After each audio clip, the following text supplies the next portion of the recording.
ಗಡಿಯಾರಕ್ಕೆ ತುಕ್ಕು ಹಿಡಿಯಬಹುದು, ಆದರೆ ಸಮಯಕ್ಕಲ್ಲ.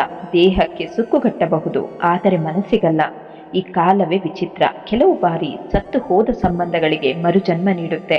ಕೆಲವೊಮ್ಮೆ ಸತ್ವವಿರುವ ಸಂಬಂಧಗಳನ್ನು ಸಪ್ಪೆ ಮಾಡಿಬಿಡುತ್ತೆ. ತಾಳ್ಮೆ ಕೆಲವೊಮ್ಮೆ ಕಹಿ ಎನಿಸಬಹುದು, ಆದರೆ ಅದರ ಫಲ ಯಾವತ್ತೂ ಸಿಹಿಯಾಗಿಯೇ ಇರುತ್ತೆ. ಬದುಕು ಯಾರಿಗಾಗಿಯೂ ಕಾಯುವುದಿಲ್ಲ, ಅದರೊಂದಿಗೆ ಓಡಿದರಷ್ಟೇ ಗುರಿ ಮುಟ್ಟಲು ಸಾಧ್ಯ. ನೀರಿನಲ್ಲಿ ದೋಣಿ ಇರಬೇಕು, ದೋಣಿಯಲ್ಲಿ ನೀರಿರಬಾರದು. ಹಾಗೆಯೇ ಬದುಕಿನಲ್ಲಿ ನೆನಪುಗಳಿರಬೇಕು, ನೆನಪುಗಳೇ ಜೀವನವಾಗಬಾರದು. ಕಣ್ಣಿಗೂ ಕಣ್ಣೀರಿಗೂ ಇರುವ ವ್ಯತ್ಯಾಸ ಏನು ಗೊತ್ತಾ?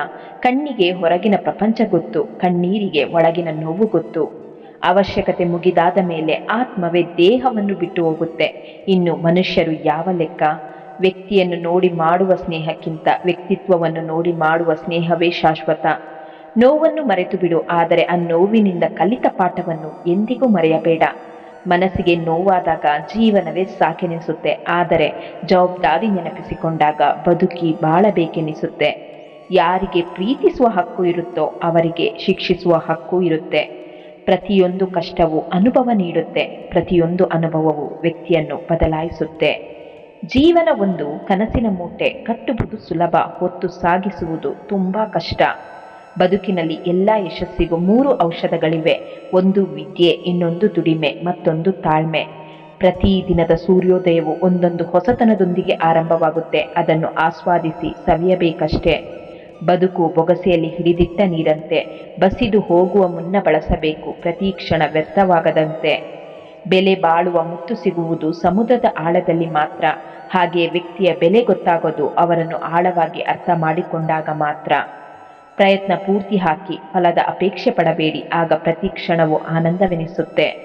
ದುರ್ಬಲರು ಪ್ರತಿಕಾರ ತೆಗೆದುಕೊಳ್ಳುತ್ತಾರೆ, ಶಕ್ತರಾದವರು ಕ್ಷಮಿಸಿ ಬಿಡುತ್ತಾರೆ, ಬುದ್ಧಿವಂತರು ವಿರೋಧಿಗಳನ್ನು ಉದಾಸೀನ ಮಾಡಿಬಿಡುತ್ತಾರೆ. ಅತಿ ದೊಡ್ಡ ಸಮಸ್ಯೆ ಎಂದರೆ ಇನ್ನು ಸಮಯವಿದೆ ಎಂದುಕೊಳ್ಳೋದು. ನಿನ್ನ ಅನುಪಸ್ಥಿತಿ ಅವರಿಗೆ ಕಾಡಲಿಲ್ಲ ಎಂದರೆ ನಿನ್ನ ಉಪಸ್ಥಿತಿಯಲ್ಲಿ ಅವಶ್ಯಕತೆ ಇಲ್ಲ ಎಂದರ್ಥ. ಸಾಧನೆ ಇಲ್ಲದೆ ಸತ್ರೆ ಸಾವಿಗೆ ಅವಮಾನ, ಆದರ್ಶ ಇಲ್ಲದೆ ಬದುಕಿದ್ರೆ ಬದುಕಿಗೆ ಅವಮಾನ. ಕೋಪ ಬಂದಾಗ ಕೂಗಾಡಲು ಹೆಚ್ಚು ಶಕ್ತಿ ಬೇಕಿಲ್ಲ, ಆದರೆ ತಾಳ್ಮೆಯಿಂದ ಇರಲು ತುಂಬ ಶಕ್ತಿ ಬೇಕಾಗುತ್ತೆ. ನಿಮ್ಮನ್ನು ನಿಜವಾಗಿಯೂ ಮನಸ್ಸಿನಿಂದ ಪ್ರೀತಿಸುವವರಾದರೆ ಎಂದಾದರೂ ಈ 2 ಪ್ರಶ್ನೆಯನ್ನು ಖಂಡಿತವಾಗಿಯೂ ಕೇಳುತ್ತಾರೆ. ಗಮನಿಸಿ ನೋಡಿ. ನಾನು ನಿನ್ನನ್ನು ಎಷ್ಟು ಇಷ್ಟಪಡುತ್ತೀನೋ ನೀನು ನನ್ನನ್ನು ಅಷ್ಟೇ ಇಷ್ಟಪಡುವೆಯಾ? ನಾಳೆ ಬೇರೆ ಯಾರಿಗಾಗಿಯೂ ನನ್ನ ಕೈ ಬಿಡುವುದಿಲ್ಲ ತಾನೇ? ನಮ್ಮ ಹೃದಯದಲ್ಲಿದ್ದುಕೊಂಡು ಬೇರೆಯವರ ಕನಸು ಕಾಣುತ್ತಿರುವವರಿಗೆ ನಮ್ಮ ಹೃದಯದಿಂದ ಸ್ವಾತಂತ್ರ್ಯವನ್ನು ಕೊಟ್ಟು ಬಿಡಬೇಕು. ಹೃದಯವೇನು ಜೀವಂತವಾಗಿಯೇ ಇದೆ, ಆದರೆ ಭಾವನೆಗಳೇ ಸತ್ತು ಹೋಗಿದೆ. ಮಾತುಗಳಿಗೆ ಅದರದೇ ಆದ ಸ್ವಾದವಿದೆ. ಮಾತನಾಡುವ ಮೊದಲು ನೀವು ಸ್ವತಃ ಸವಿದು ನೋಡಿ. ನಿಮಗೆ ರುಚಿಸಲಿಲ್ಲವೆಂದರೆ ಬೇರೆಯವರಿಗೆ ಹೇಗೆ ರುಚಿ ಕೊಟ್ಟಿತ್ತು? ನಿರೀಕ್ಷೆ ಇಡುವುದು ತಪ್ಪಲ್ಲ, ಆದರೆ ತಪ್ಪಾದ ವ್ಯಕ್ತಿಯ ಮೇಲೆ ನಿರೀಕ್ಷೆ ಇಡುವುದು ಅದು ತಪ್ಪು. ಮೃದು ಮನಸ್ಸಿನವರು ಬೇಗ ಅಳುತ್ತಾರೆ, ಬೇಗ ಕೋಪ ಮಾಡಿಕೊಳ್ಳುತ್ತಾರೆ, ಅಷ್ಟೇ ಬೇಗ ಸಮಾಧಾನ ಕೂಡ ಆಗುತ್ತಾರೆ. ಅದೃಷ್ಟ ಮತ್ತು ನಮ್ಮವರ ಮೇಲೆ ಯಾವ ನಂಬಿಕೆಯೂ ಇಲ್ಲ. ಯಾವಾಗ ಬದಲಾಗುತ್ತಾರೆ ಹೇಳಲು ಬರುವುದಿಲ್ಲ. ಎಲ್ಲ ಗೊತ್ತಿದ್ದರೂ ಸುಮ್ಮನೆ ಇದ್ದು ಬಿಡು, ಯಾಕೆಂದ್ರೆ ಇಲ್ಲಿ ಸತ್ಯಕ್ಕೆ ಬೆಲೆ ಇಲ್ಲ. ಮೋಸ ಎಲ್ಲರೂ ಮಾಡುತ್ತಾರೆ, ಆದರೆ ನಂಬಿಕೆ ದ್ರೋಹ ನಾವು ತುಂಬ ನಂಬಿದವರೇ ಮಾಡುತ್ತಾರೆ.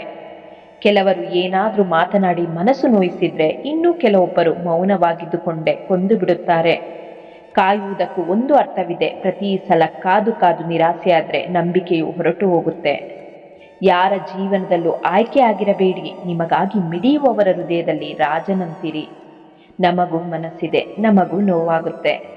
ಜೀವನದಲ್ಲಿ ನೀವು ನಗುವುದನ್ನು ಕಲಿಯಿರಿ, ಅಳುವುದನ್ನು ಈ ಜಗತ್ತೇ ಕಲಿಸಿಕೊಡುತ್ತೆ. ಪ್ರೀತಿ ಎಷ್ಟು ಮಾಡಿ ಎಂದರೆ ನಿಮ್ಮ ಗೌರವದ ತಮಾಷೆಯಾಗಬಾರದು ಅಷ್ಟೇ. ಪ್ರೀತಿ ಮುಖ್ಯನೇ ಇರಬಹುದು, ಆದರೆ ಗೌರವಕ್ಕಿಂತ ಹೆಚ್ಚೇನೂ ಅಲ್ಲ. ಜೀವನ ಮೋಹದೊಂದಿಗೆ ಪ್ರಾರಂಭವಾಗಿ ಮೋಹ ಭಂಗವಾದ ನಂತರ ಮುಕ್ತಾಯವಾಗುತ್ತೆ. ಯಾರೇ ಸಂತೋಷ ಪಡಲಿ ಅಥವಾ ಕೋಪ ಮಾಡಿಕೊಳ್ಳಲಿ, ಸತ್ಯವನ್ನೇ ಹೇಳಿ, ಸ್ಪಷ್ಟವಾಗಿ ಹೇಳಿ. ಸಿಹಿಯಾದ ಸುಳ್ಳು ಮಾತ್ರ ಹೇಳಬೇಡಿ. ವಿಶ್ವಾಸವಿಡಿ. ಯಾರಿಗಾದರೂ ಒಳ್ಳೆಯದನ್ನು ಮಾಡುವಾಗ ನಮಗೂ ಕೂಡ ಎಲ್ಲೋ ಒಂದು ಕಡೆ ಒಳ್ಳೆಯದಾಗುತ್ತಿರುತ್ತೆ. ಮುಂಜಾನೆ ಆಗುವವರೆಗೂ ಹೂವಿಗೂ ಗೊತ್ತಿರೋದಿಲ್ಲ ಮಂದಿರಕ್ಕೆ ಹೋಗಬೇಕಾ ಅಥವಾ ಸ್ಮಶಾನಕ್ಕೆ ಹೋಗಬೇಕಾ ಎಂದು. ತಪ್ಪು ಆಕಸ್ಮಿಕ, ವಂಚನೆ ಮತ್ತು ಸುಳ್ಳು ಆಕಸ್ಮಿಕವಲ್ಲ, ಆಯ್ಕೆಗಳು. ಭಯ ಎಂದು ಕೊನೆಗೊಳ್ಳುತ್ತೋ ಅಂದಿನಿಂದ ಬದುಕು ಶುರುವಾಗುತ್ತೆ. ಆತ್ಮವೇ ದಣಿದಾಗ ನಿದ್ರೆಯಿಂದ ದೇಹಕ್ಕೆ ಯಾವ ಪ್ರಯೋಜನವೂ ಇಲ್ಲ. ಬೇರೆಯವರಲ್ಲಿ ಒಳ್ಳೆಯದನ್ನು ಹುಡುಕು, ನಿನ್ನಲ್ಲಿ ಕೆಟ್ಟದ್ದನ್ನು ಹುಡುಕು. ನಿಮ್ಮನ್ನು ಬಿಟ್ಟು ಹೋಗಿ ನೋವು ಕೊಟ್ಟವರೇ ನಿಮಗಾಗಿ ಹಂಬಲಿಸುವಂತೆ ಮಾಡಬೇಕಾ? ಹಾಗಾದರೆ ಈ ಮಾತನ್ನು ನೆನಪಿಟ್ಟುಕೊಳ್ಳಿ. ಯಾರು ಬಿಟ್ಟು ಹೋಗುತ್ತಿದ್ದಾರೋ ಹೋಗಲಿ ಬಿಡಿ. ಒಂದು ವೇಳೆ ಅವರು ನಿಂತರೂ ಮುಂದೆ ಒಂದು ದಿನ ಬಿಟ್ಟು ಹೋಗಿಯೇ ಹೋಗುತ್ತಾರೆ. ಬಿಟ್ಟು ಹೋಗುವವರು ಬಿಟ್ಟು ಹೋಗಿಯೇ ಹೋಗುತ್ತಾರೆ. ಅದು ಯಾವುದೇ ಪರಿಸ್ಥಿತಿ ಇರಲಿ, ನಿಭಾಯಿಸುವವರು ನಿಭಾಯಿಸಿಯೇ ನಿಭಾಯಿಸುತ್ತಾರೆ. ಎಂತಹ ಕೆಟ್ಟ ಪರಿಸ್ಥಿತಿ ಇದ್ದರೂ ಕೂಡ ಇಲ್ಲಿ ಯಾರು ಪರ್ಮನೆಂಟ್ ಆಗಿ ಜೊತೆ ನೀಡೋದಿಲ್ಲ. ಜೀವನದಲ್ಲಿ ಮುಂದುವರಿಯಬೇಕಾದ್ರೆ ಒಬ್ಬರೇ ನಡೆಯುವುದನ್ನು ಕಲಿಯಿರಿ. ಮೌನ ಮತ್ತು ಶ್ರದ್ಧೆಯಿಂದ ಕೆಲಸ ಮಾಡಿದ್ರೆ ಯಶಸ್ಸು ತಾನಾಗಿಯೇ ಸದ್ದು ಮಾಡುತ್ತೆ. ಉಪದೇಶ ಮಾಡುವ 100 ಬಾಯಿಗಳಿಗಿಂತ ಸಹಾಯ ಮಾಡುವ ಒಂದು ಕೈ ಅತ್ಯಮೂಲ್ಯವಾದದ್ದು.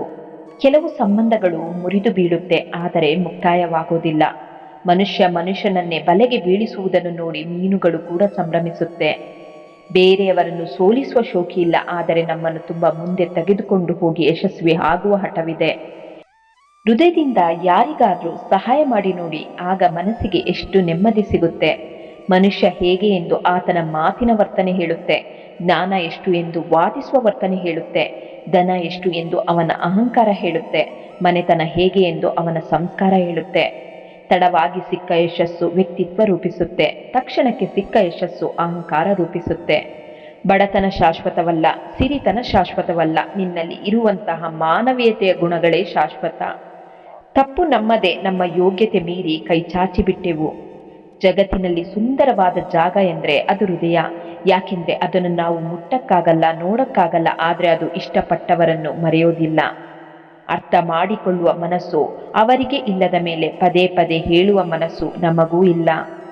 ಮುಖಕ್ಕೆ ಬಣ್ಣ ಹಚ್ಚಿಕೊಂಡು ನಾಟಕವಾಡುವವರನ್ನು ಗುರುತಿಸಬಹುದು, ಆದರೆ ಮನಸ್ಸಿಗೆ ಬಣ್ಣ ಹಚ್ಚಿಕೊಂಡು ನಾಟಕವಾಡುವವರನ್ನು ಗುರುತಿಸಲು ಆಗೋದಿಲ್ಲ. ಯಾರು ಒಂಟಿಯಾಗಿ ಇರುವ ಕಲೆಯನ್ನು ಕಲಿಯುತ್ತಾರೋ ಅವರೇ ತುಂಬಾ ಸಂತೋಷವಾಗಿರುತ್ತಾರೆ. ಯಾವುದು ನಿಮ್ಮದಲ್ಲವೋ ಅದರ ಮೇಲೆ ಹಕ್ಕು ಚಲಾಯಿಸಬೇಡಿ. ನಿಮ್ಮ ನೋವನ್ನೇ ಅರ್ಥ ಮಾಡಿಕೊಳ್ಳದವರ ಹತ್ತಿರ ದುಃಖ ತೋಡಿಕೊಳ್ಳಬೇಡಿ. ಯಾರು ನಿಮ್ಮೊಂದಿಗೆ ವಾಗ್ವಾದ ಮಾಡುತ್ತಾರೋ ಅವರಿಗೆ ಹೆದರಬೇಡಿ. ಯಾರು ನಿಮ್ಮನ್ನು ತಮ್ಮವರೆಂದು ನಾಟಕವಾಡುತ್ತಾ ಹಿಂದಿನಿಂದ ಮೋಸ ಮಾಡುತ್ತಾರಲ್ಲ ಅಂಥವರಿಗೆ ಹೆದರಿ. ಯಾರು ಕಾಳಜಿ ತೋರದ ರೀತಿ ನಾಟಕವಾಡುತ್ತಿರುತ್ತಾರೋ ನಿಜವಾಗಿ ಅವರೇ ತುಂಬ ಕಾಳಜಿ ಮಾಡುತ್ತಿರುತ್ತಾರೆ. ಕೆಲವರು ಮಾಡಿದ ಮೋಸ ನಮ್ಮನ್ನು ಪೂರ್ತಿ ಬದಲಾಯಿಸಿದೆ. ವಿಶ್ವಾಸ ಎಂತಹ ವಸ್ತುವೆಂದರೆ ಅದು ಒಡೆದಾಗ ಯಾವ ಸದ್ದು ಕೇಳಿಸೋದಿಲ್ಲ, ಆದರೆ ಅದು ಜೀವನ ಪೂರ್ತಿ ಪ್ರತಿಧ್ವನಿಸುತ್ತೆ. ಜೀವನದಲ್ಲಿ ನಿಮ್ಮ ಇಷ್ಟದಂತೆ ಬದುಕಿ, ಬೇರೆಯವರ ಇಷ್ಟದಂತೆ ಬದುಕಿದ್ರೆ ನೀವು ಜನರಿಗೂ ಆಗೋದಿಲ್ಲ, ನಿಮಗೆ ನೀವೇ ಆಗೋದಿಲ್ಲ. ಹೇಳಿಕೊಳ್ಳಲು ಬೆಟ್ಟದಷ್ಟು ಇದ್ದಾಗ ಮನುಷ್ಯ ಯಾವಾಗಲೂ ಮೌನವಾಗಿ ಬಿಡುತ್ತಾನೆ. ಜನ ತಮ್ಮ ಜಾಗದಲ್ಲಿ ಸರಿಯಾಗೇ ಇರುತ್ತಾರೆ, ಆದರೆ ನಾವೇ ಅವರನ್ನು ಅಗತ್ಯಕ್ಕಿಂತ ಹೆಚ್ಚು ಒಳ್ಳೆಯವರು ಮತ್ತು ನಮ್ಮವರೆಂದುಕೊಂಡು ಬಿಡುತ್ತೇವೆ. ಈ ನಮ್ಮ ಅದೃಷ್ಟದಲ್ಲಿ ಅದೇನು ಬರೆದಿದೆಯೋ ಏನೋ, ಯಾರನ್ನೇ ಇಷ್ಟಪಟ್ಟರು ಎಲ್ಲರೂ ದೂರವಾಗುತ್ತಾರೆ. ನೀವು ಯಾರ ಹಿಂದೆ ಬಿದ್ದಿದ್ದೀರೋ ಅವರಿಂದ 2 ದಿನ ದೂರವಿದ್ದು ನೋಡಿ, ಅವರು ನಿಮ್ಮನ್ನು ಮಾತನಾಡಿಸುವುದಿರಲಿ, ನಿಮ್ಮ ನೆನಪು ಕೂಡ ಮಾಡೋದಿಲ್ಲ. ನೀವು ಯಾವ ವ್ಯಕ್ತಿಗೆ ಅತಿ ಹೆಚ್ಚು ಮಹತ್ವ ಕೊಡುವಿರೋ ಅದೇ ವ್ಯಕ್ತಿ ನಿಮ್ಮನ್ನು ಅಷ್ಟೇ ಅಳಿಸಿ ಬಿಡುವರು. ಪ್ರತಿಯೊಬ್ಬರಿಗೂ ನಿಮ್ಮ ಅಮೂಲ್ಯವಾದ ಸಮಯವನ್ನು ಕೊಡುವುದು ಆ ಸಮಯಕ್ಕೆ ಅಪಮಾನ ಮಾಡಿದ ಹಾಗೆ. ಜೀವನವು ತುಂಬ ಸ್ವಾರ್ಥಿ. ಚಳಿಗಾಲದಲ್ಲಿ ಆ ಸೂರ್ಯನ ಬರುವಿಕೆಯ ಹಾದಿಕಾದರೆ ಬೇಸಿಗೆಯಲ್ಲಿ ಅದೇ ಸೂರ್ಯನನ್ನು ತಿರಸ್ಕಾರ ಮಾಡುತ್ತೇವೆ. ಯಾವಾಗ ನಿಮ್ಮ ಅವಶ್ಯಕತೆ ಇರುತ್ತದೆಯೋ ಆಗಲೇ ಗೌರವ ಸಿಗೋದು. ಹೊರಗಿನಿಂದ ನಮ್ಮವರಂತೆ ನಟಿಸಿ ಒಳಗೊಳಗೆ ನಮ್ಮನ್ನು ದ್ವೇಷಿಸುವವರನ್ನು ನೋಡಿ ನಗು ಬರುತ್ತೆ. ಸರಿಯಾದ ಸಮಯದಲ್ಲಿ ಸರಿಯಾಗಿ ಮಾತನ್ನು ಅರ್ಥ ಮಾಡಿಕೊಳ್ಳುವವರು ಮತ್ತು ತಪ್ಪಾದ ಸಮಯದಲ್ಲಿ ಸರಿಯಾಗಿ ಮಾತನ್ನು ಅರ್ಥ ಮಾಡಿಸಿಕೊಡುವವರು ಸಿಗುವುದು ತುಂಬಾ ವಿರಳ.